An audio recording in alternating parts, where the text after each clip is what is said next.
Bueno, vamos saliendo ya para la etapa 6, pero bueno, vamos a darle que después de esto, aquí con el 46.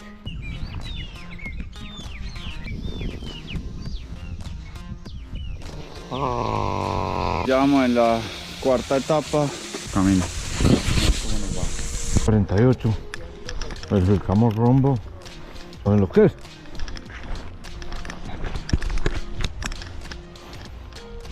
Es un cuento muy distinto. Hace las dudas también. Bueno, el 48 quedó listo. Vamos para ahí. Aquí vamos rumbo al 49. Subiendo. 49 muchachos. Y esto está hermoso. Hoy nos ha ido súper bien. Todos han estado iluminados. Lina, Juancho, este hombre hueveta, el Dani. Parce, se han metido unas navegadas hermosas.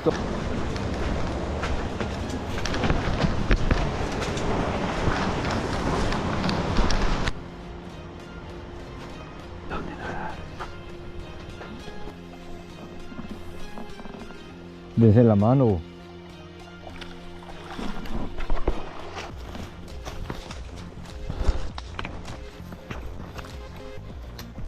Bueno, control 52.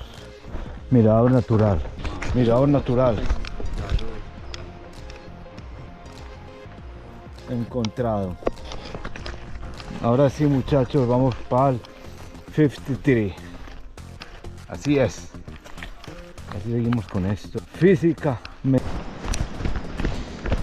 ¿Usar? Ubicado, ¿cierto? Sí. Mira la dirección del río acá. Sí. Así. Bien. Y mira con la brújula. No, playa acá. Listo. ¿Dónde? Allí. Ahí.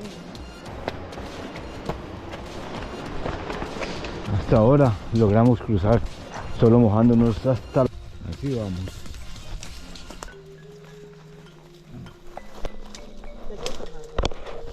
Bueno, vea, aquí y aquí Ricky Ampollas.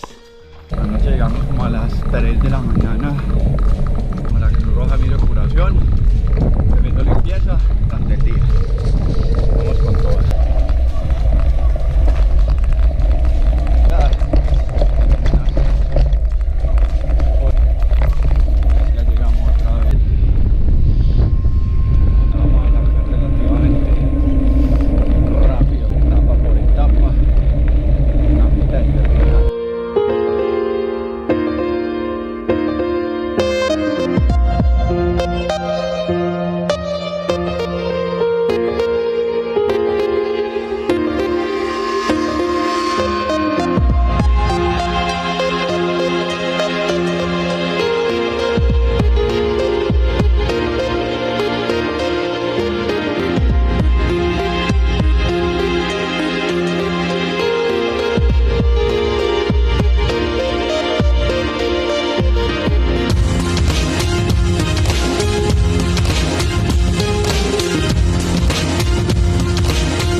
Como a valla.